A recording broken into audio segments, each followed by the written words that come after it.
पहले 5,000 या 10,000 लोगों को 500 रुपए का डिस्काउंट दे सकती है?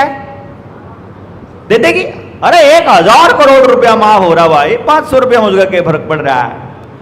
अब उसने सबको माफ कर दिए 500 रुपए। लो, पब्लिक को क्या लग रहा है कि वहां से हमको सस्ता मिल रहा है।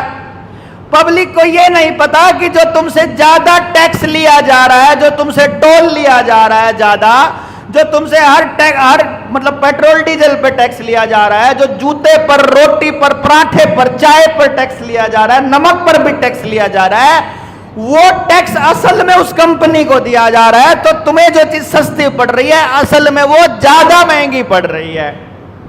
ये उस व्यक्ति को नहीं पता है। समझ गए बात आप? ऑनलाइन खरीदने से उस कंपनी को फायदा मिल रहा है और उसको फायदा दे रहा है मंत्रालय, वित्त मंत्रालय, जिसकी सेटिंग है उद्योगपतियों के साथ। एक अभी कहां विकास खत्री कहां गया? अभी विकास खत्री को मैं आगे बुलाता हूं। मैं आपको एक और चीज, क्योंकि वो ट्रांसपोर्ट से संबंधित है ना, तो उस पर आजा भाई, आजा फटाफट आजा। एक और आंकड़ा है उसके पास। वो आंकड़ा क्या है? क्योंकि मेरे पास पूरा आंकड़ा नहीं है। सुभाष चंद्रा का एक रोड है, उसने बनाया था, उसकी कंपनी ने। उसकी कंपनी के रोड का नाम है केएमपी। नाम तो सुना ही होगा।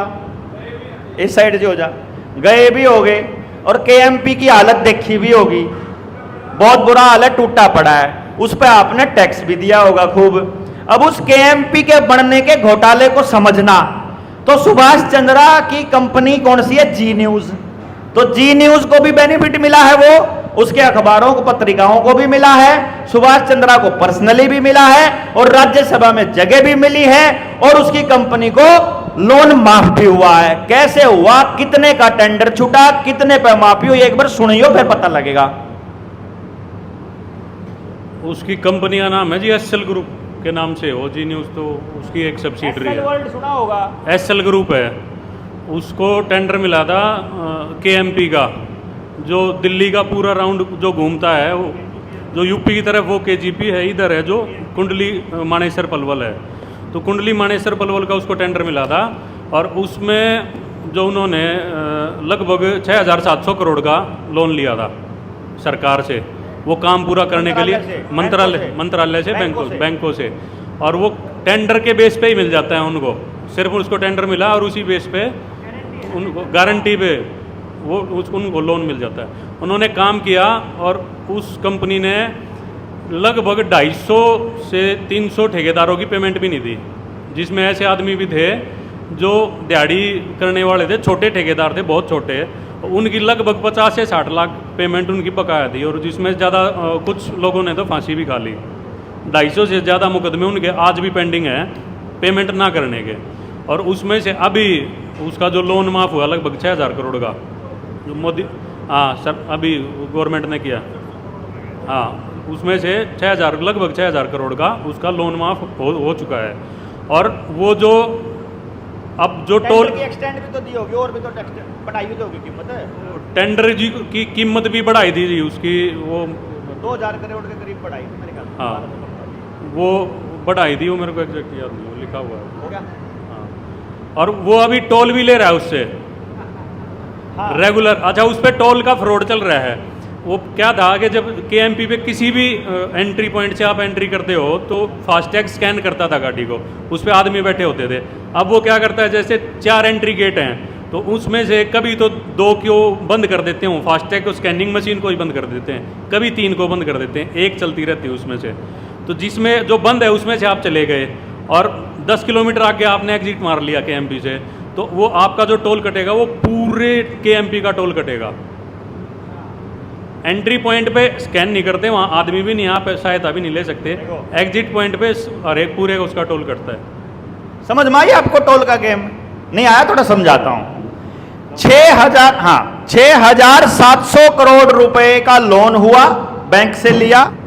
बैंक से लोन लेने का टेंडर जब छूटा, यानी टेंडर को ही सिक्योरिटी के तौर पे ले लिया, लोन हो गया, रोड बनने लगा, ठेकेदारों को आउटसोर्स कर दिया, ठेकेदारों ने अपने ट्रक अपना काम चालू कर दिया, ठेकेदारों ने रोड बना दिया, ठेकेदारों की पेमेंट दी नहीं, और सरकार से और मंत्रालय से बैंकों से लोन माफ करा लिया। 6700 करोड़ का वो टेंडर कराने के बाद उसकी कीमत भी बढ़ाई, फिर अखबार महंगा पड़ गया, ज्यादा लंबा हो गया, लोहा महंगा हो गया, सीमेंट महंगा हो गया, बजरी महंगी होगी तो कीमत बढ़ा दो। बाद में और महंगी कीमत भी हुई, 6000 करोड़ माफ भी करा लिए और ठेकेदारों का भी नहीं दिया, और टोल भी ले लिया। ले तो लिया, पीछे पूरे भी कर लिए। इससे ऊपर की कहानी सुनो। मान लो 4 पॉइंट हैं, पहले पॉइंट पे एंटर किया, दूसरे पे उतरना था, दूसरे पे उतरने के पैसे लगेंगे मान लो 50 रुपए। तो पहले पे एंटर करोगे तो बताओगे यहां से चढ़ा था और यहां उतरा हूं, है ना।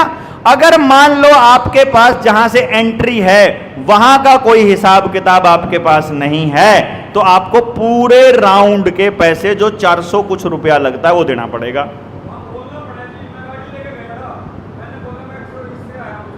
हाँ, कैश लेंगे डबल, कैश भी डबल लेंगे, और वो भी तब जब आप अड़ोगे। अगर आप मतलब शराफत में रहोगे, भाई साहब देख लो, नो देख सारा देख, फिर नो करेंगे। अगर आप गुण मुण करोगे तो वो आपसे पूरा लूटेंगे। कमाल की बात यह है, जो रोड बनाया है वो डिजिट में बनाया है, और जो टोल दे रहे हो वो रुपए में दे रहे हो। ये 7000 गुना की ठगी हर टोल के 1 रुपए के साथ हो रही है आपके साथ। टोल पे दिया गया 1 रुपया असल में 10,000 रुपयों के नोट के बराबर है आपका। आपके वाला नोट नहीं है, आपके वाला रुपया है, क्योंकि आपने कमा रखा है और उन्होंने डिजिट बना रखी है। छोटा ठगी नहीं है ये इस देश की जनता की प्रत्येक व्यक्ति की कमाई को लूटने का खेल है। अगर बैंक वाला आपका मिनिमम बैलेंस ना रखने की वजह से 10 पैसे भी काट रहा है ना, वो भी 1000 रुपए के बराबर है, 1000 रुपए के नोट के बराबर। 11,000 करोड़ रुपया तो 6 महीने का कटा था, खाली एक बैंक SBI का, बाकी बैंक का नहीं था वो, पहले 6 महीने का। ये तो बहुत पुरानी बात है, 2015-16 की है, जब जन धन योजना आई थी। 6 महीने के 11,000 करोड़ रुपए मिनिमम बैलेंस के नाम पे काट रखा था। यदि आज टोटल कैलकुलेशन करेंगे, कई लाख करोड़ रुपया सिर्फ मिनिमम बैलेंस के नाम का काट लिया है देश की जनता का। मतलब अब ये दुकानदार, आप मुझे ये बता दो, अब जी न्यूज ने या फिर सुभाष चंद्रा ने या SL कंपनी ने अगर कोई मान लो कंपनी कोई शोरूम खोल लिया हो, कोई कपड़ों का खोल लिया हो या कोई ऑनलाइन का खोल लिया हो, तो भाई वो तो डिस्काउंट दे सका 50%। दुकानदार भी दे सका है क्या? दुकानदार कभी नहीं दे सकता। इसलिए दुकानदार का खत्म होना तय है। अब दुकानदार को यह समझाना पड़ेगा, बेटा आजा नौकरी वाले के साथ, और नौकरी वाले को बताना पड़ेगा कि आजा दुकानदार के साथ। तीसरे नंबर पर आ गया किसान। ने पहले नंबर पर ले लेते, वैसे किसान को ले लेते हैं। किसान को कैसे खत्म करेंगे? ठीक, अब किसान समृद्ध कैसे था? पहले खेती उत्तम काम क्यों था? नौकरी निकृष्ट काम क्यों था? ये तो बता दिया। नौकरी वाला ही घटिया है, जब बता दिया। भाई मन्ना तो अपना मेरा बेटा है, मन्ना तो उसका कह दिया, मगर बेटा को नौकरी का फार्म ना भर लिए। उसने NDA के फार्म भरे थे, क्वालिफाई कर दिए। हम तो रोज दुआ मांगा करते हैं, भगवान इसका SSB ना क्लियर हो, इसका ना हो, इसका ना हो। लेकिन जब हो जाए तो क्या करांगे? उनका रहा पापा भर दूं क्या? मैंने कहा भर तो कोर्स दे, लेकिन करण नहीं दूंगा। इंजीनियरिंग का भी फार्म भरा, 93 परसेंटाइल आ गए। स्पोर्ट्स कोटे में पंजाब इंजीनियरिंग कॉलेज, जो कि अपने आप में माना हुआ कॉलेज है, स्कॉलरशिप के ऊपर स्पोर्ट्स कोटे में फ्री में एडमिशन हो गया, फ्री सीट पे। बोला पापा कर लो इंजीनियरिंग। मैं कहा ना, कत्ती नहीं करनी। इंजीनियरिंग करके ज्यादा से ज्यादा क्या करेगा? देख भाई, मैं तने इंजीनियर नहीं बना सकता। कंपनी मेरी कोई इसी कंपनी नहीं जिसमें तने मैं इंजीनियर लगा लूं, और किसी और खातर मैंने तो पैदा नहीं करा, किसी और कंपनी की गुलामी के लिए मैंने तेरे को पैदा नहीं किया है। तू यहां पर नौकरी करने के लिए पैदा नहीं हुआ, इसीलिए कोई ऐसी पढ़ाई नहीं पढ़नी है जिससे नौकरी मिलती हो। हाँ, ऐसी पढ़ाई पढ़, समाज के लोगों से मिल, दोस्तों से मिल, अपने हम उम्र दोस्तों के साथ रहे, देख कि कैसे जिंदगी जी जाती है, कैसे कैसे लोग हैं, कोई दिक्कत नहीं है, लेकिन नौकरी के लिए नहीं पढ़ना। फार्म भी भरेगा, जब एनडीए में भी सिलेक्शन भी हो गया ना, तो एनडीए में भी सिर्फ इसलिए भेजूंगा कि एनडीए में 3 या 4 साल की जो ट्रेनिंग होती है, उस ट्रेनिंग के बाद आपको ग्रेजुएशन की डिग्री मिल जाती है। तो ग्रेजुएशन भी होगी, आर्मी भी देख ली, अब 4 साल बाद जब नौकरी करने का टाइम आवे, उस टाइम पे अपना उल्टा बुलाऊंगा, चाहे फीस देकर देना पड़ो, मैंने नौकरी नहीं करवानी तेरे पे, और कुछ सीख ले। अब वो इसलिए बताया मैंने आपको। और भाई मैं तो ये उस खातर 19 साल का हो लिया, मैं तो ये लड़की देखनी शुरू करूंगा। मने चाहिए गांव की छोरी, मने चाहिए भाई कम पढ़ी लिखी हो, मने चाहिए इसे परिवार की छोरी उनसे नुकंदी में नौकरी ना कर दी। नौकरी करने वाली कति नहीं चाहिए। हमने लोगाई का नहीं खाना भाई, ठीक है, हम खुआ सका। हमने चाहिए जो परिवार ने संभाल कर रख सके। तो भाई हम तो पहला इनविटेशन देवा, मैट्रिमोनियल खोलना पड़ेगा। हमने अनवैक्सीनेटेड चाहिए, अनवैक्सीनेटेड कत्ती जमा, और कदे कॉलेज में ना गई हो तो और बढ़िया है। मतलब अगर बाहर शहर में रहने वाली तो कत्ती नहीं चाहिए। आपने कॉलेजा की हालत देख ली, तो मैं तो अपने छोरे का तरीफ देखने लगूंगा। 19 साल का, तो अगले 2-4 साल में तो पाए जाओगे कोई ना कोई छोरी। जब कोई इसी 10 मतलब वो छोरा ग्रेजुएशन में है, तो किसी की 11वीं 12वीं में हो तो भाई आगे ना भेजियो, जो हमारा भेजनी हो तो हम तो ये भी रोका करने तैयार है जाकर ना पढ़ाते हो तो हम अपने हिसाब से सिखा लेंगे उसको कि अपना जीवन कैसे चलाना, उसके हिसाब से, ठीक है। तो भाई अब ये हो गया, एक यह कहानी होगी कि था दुकानदार हो गया, पता लग गया दुकानदार के ऊपर, किसान, हाँ सच्ची किसान था। अब किसान समृद्ध कैसे था? किसान का बीज पे खर्चा कितना होता था? 0। मशीन पे खर्चा 0, पानी पे खर्चा, बिजली पे खर्चा, मेहनत पे खर्चा, यानी कि जब हर जगह खर्चा 0 है तो खेत में उसका कुछ भी पैदा हो जाए, प्रॉफिट ही प्रॉफिट है कि नहीं?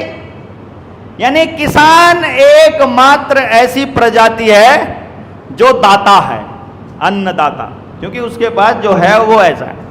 अब किसान को बर्बाद करने का तरीका यह है कि उसकी फसल के उगने में खर्चा कर दो ज्यादा और आमदनी घटा दो, बात खत्म। जिस टाइम पर वो बीज ले रहा है तब तो उस टाइम पे तो रुपये की कीमत आ जाए 76 रुपये, $1 76 रुपए के बराबर। और जब उसकी फसल आ जाए फिर रुपया हो जाए 88 रुपए के बराबर, फिर डॉलर हो जाए 88 के बराबर।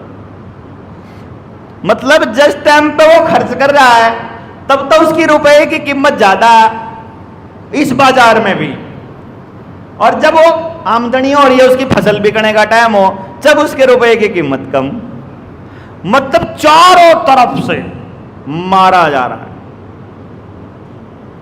बीज किसान के पास नहीं, पानी किसान के पास नहीं, मेहनत करने वाला किसान के पास नहीं, उसका बच्चा उसके पास नहीं, जमीन बचाने वाला कोई नहीं, सरकारों की नजर उसके ऊपर, उद्योगपतियों की नजर उसके ऊपर, सारी जमीन बैंकों के पास नीलाम पड़ी है, उसका खर्चे का काम चल नहीं रहा है, किसी के पास अपने बैंकों का कर्जा देने के लिए पैसा नहीं है। तो गांव में किसान की, प्रत्येक किसान की जमीन बैंकों के पास गिरवी पड़ी है, जिसको चुकता करने का उसके पास कोई पैसा नहीं है। अब हर किसान अपनी जमीन देने के लिए, बेचने के लिए या एक्वायर कराने के लिए या किसी भी तरह नीलाम होने से बचाने के लिए उसके पास कोई रास्ता नहीं है। और एग्रीकल्चर फाइनेंस अडानी को दिया जा चुका है। किसान की मरोड़ जल्दी ही निकलने वाली है। और अब किसान जो लड़ पाया, जो 13 महीने तक बॉर्डर पे बैठ करके लड़ पाया, उसका सिर्फ एक कारण था कि किसान ने कोई कागज नहीं बनवाया हुआ था। उसकी फैमिली आईडी नहीं थी, उसने अपना ब्यौरा किसी को नहीं दिया था, उसने एक सरकार से मंत्रालय से भीख नहीं ली थी, लेकिन 500 रुपए किले की भीख और उसकी फैमिली आईडी अब मंत्रालय के पास हर किसान के बारे में जानकारी है। यानी अगर मैं किसान हूं और मैं सरकार के खिलाफ अगर आवाज बुलंद करता हूं, मंत्रालय के खिलाफ, प्रधानमंत्री के खिलाफ, पीएमओ के खिलाफ, या इनके पास अगर तंत्र के खिलाफ, तंत्र बोल देंगे ना, अगर सिस्टम के खिलाफ अगर मैं आवाज बुलंद करता हूं, तो 1 मिनट में कागज निकाल के लाएंगे, अच्छा अपनी आमदनी 4 लाख बतावे था, तेरे घर में तो यो जुगाड़ रहा, तेरी आमदनी कम से कम 10 लाख है, झूठे फांक रहता है, ईडी आ जाएगी, घर CID आ जाएगी, जांच होने लग जाएगी, गांव में पुलिस वाले आ जाओ, वैसे ही बदनाम हो जाए आदमी, अखबार में, मीडिया में आ जाओ, भाई साहब बेशक कुछ भी आ जाओ, एक बार टेलीविजन में चल जाओ कि देवेंद्र बल्हारा करोड़ों का मालिक, और पीछे क्वेश्चन मार्क कोई नहीं देखता। असल में तो मीडिया कह रही है कि क्या देवेंद्र बल्हारा करोड़ों का मालिक है, लेकिन पब्लिक सोच रही है कि ये तो करोड़ों का मालिक है। हाँ, या मान लो कोई आरोप लग जाए, हैं, आरोप लग जाए, जैसे बलात्कारी झूठी पार्टी का एक नेता है, और बलात्कारी झूठी पार्टी थी, वह भारतीय जनता पार्टी थी, उसका एक नेता का भाई है और कल उसके ऊपर रेप केस लगा, ठीक है, हो सकता है वो झूठा हो क्योंकि केस 2019 का बताया जा रहा है, हो सकता है सच्चा हो, लेकिन भाई आ तो गया पब्लिक में, है, मतलब आरोप लग गया, अब सफाई देते रहो, इब क्या है, दाग तो लग गया। तो ये लोग क्या करते हैं, बस दाग लगा देंगे आपके ऊपर। आपको इस तंत्र को समझना बड़ा जरूरी होगा। तो कोई किसान सिस्टम के खिलाफ नहीं लड़ पाएगा, कोई बोल नहीं पाएगा अगर उसके कागज बने हुए हैं तो किसान का बेटा विदेश जाने की जिद कर रहा है, 1 किला बेच के मुझे अमेरिका भेज दे, इस बात पर अड़ा पड़ा है,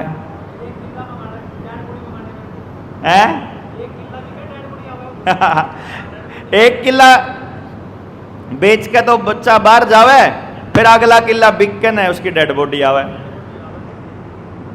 है कि नहीं? कितनी जगह पे हो लिया ऑलरेडी। पूरा पंजाब खाली हो चुका है। मैं गांव में गया, पंजाब के गांव में, जब पंजाब का चुनाव था उन दिनों में हम लोग सर्वे के लिए जाया करते, प्रैक्टिकल करने के लिए। इतने शानदार गांव, इतनी बढ़िया बढ़िया मकान बना रखे हैं, और मकाना में कौन रहने लग रहा, जो किसी टाइम पे भैया आया था उड़े वो, अरे इब तो जूत होने लग, DNA बदल गया, इब तो बिहारी ओड़ा कोर लगान लग के नाम के आगे, सिंह लान लग के, चमन लाल था चमन सिंह लग गया लिखन, और पकड़ी लग गया पारण। पूरे पंजाब का DNA खराब करने को तैयारी। यू हरियाणा का नंबर आ जाएगा, फिर आगे आ जाएगा। मैं ये नहीं कह रहा हूं, हम बिहार के खिलाफ नहीं बोल रहे भैया, हमारे वाले भी वहां जाकर अपना करने लग रहे, जो नौकरी करने वाला नौकर है वो भी कर रहा, लेकिन रोजगार के लिए अपनी जगह छोड़ना कितना जायज है? अगर हमारे बच्चों को नौकरी के लिए या रोजगार के लिए विदेश जाना पड़ रहा है, तो हमारी जगह लेने के लिए भी तो किसी ना किसी को आना पड़ेगा। तो अपने को यह भी आवाज उठानी पड़ेगी कि जितने टोल टैक्स हैं, जितने पार्किंग लॉट हैं, जितने प्राइवेट संस्थाओं में नौकरी करने वाले हैं, किसी भी बाहर के व्यक्ति को नौकरी नहीं करने देंगे हम यहां पर। बात खत्म। क्यों नहीं करने देंगे? कारण क्या है इसका? क्योंकि यदि मेरे यहां पर मेरे हरियाणा के आदमी का खर्चा महीने का 20,000 रुपया है, और यहां मंत्रालय में बैठे लोग, सिस्टम में बैठे लोगों से 20,000 रुपए की आमदनी का जुगाड़ नहीं हो रहा है, तो वो किसी ऐसी जगह से गरीब आदमी का शोषण करके उसको विस्थापित करके यहां पटक देते हैं। उसके पटकने से उसकी